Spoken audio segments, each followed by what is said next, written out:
আপনারা যদি আজকে খবর দেখে থাকেন তাহলে দেখবেন যে স্পেনের হাজারে হাজারে লোক ইল্লিগাল মাইগ্রেন্ট চলে আসছে মরক্কো আর আফ্রিকার বিভিন্ন জায়গা থেকে।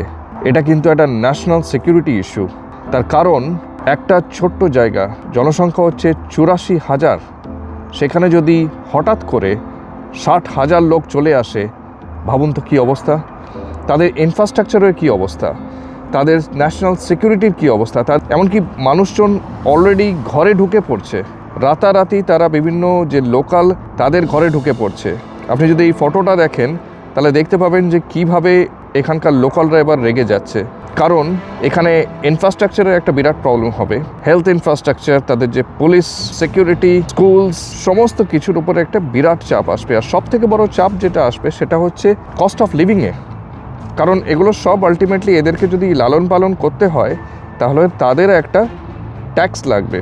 তো সেই ট্যাক্সটা কোথায় আসবে? তাদেরকে যে এতদিন বেনিফিট দিতে হবে সেই ট্যাক্সটা ওখানকার পাবলিককে দিতে হবে, তাই না? তো সেই জন্য এখন শুধু স্পেনই সংকটে নয়, গোটা ইউরোপ অ্যাকচুয়ালি সংকটে। এই ওপেন বর্ডার পলিসি ইউরোপের কিন্তু একটা ইম্পর্ট্যান্ট অ্যাসপেক্ট ছিল। ইউরোপিয়ান ইউনিয়নের মানে 29টি দেশের একটা ইম্পর্ট্যান্ট অ্যাসপেক্ট ছিল। কারণ একটি দেশে ঢুকলেই বিভিন্ন দেশে তাদের যাওয়া আসা সমস্ত কিছু কিন্তু খুবই ইজি অ্যাক্সেস হয়ে যায়।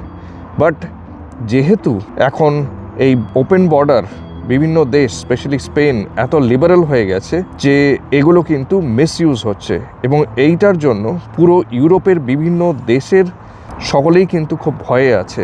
কারণ এইটা হবে আনকন্ট্রোলড গভর্নেন্স। তো পাবলিক কিন্তু এবারে খুব ক্ষেপে গেছে, এবং শুধু এটা ইউরোপেই নয়, এটা কিন্তু ব্রিটেনেও ইম্প্যাক্ট পড়ছে। আমি এটা নিয়ে পরে একটা ডিটেলসে ভিডিও পাঠাবো। বাট আপনি যদি এখনকার সংকট দেখেন তাহলে বুঝতে পারবেন যে কি শোচনীয় অবস্থা।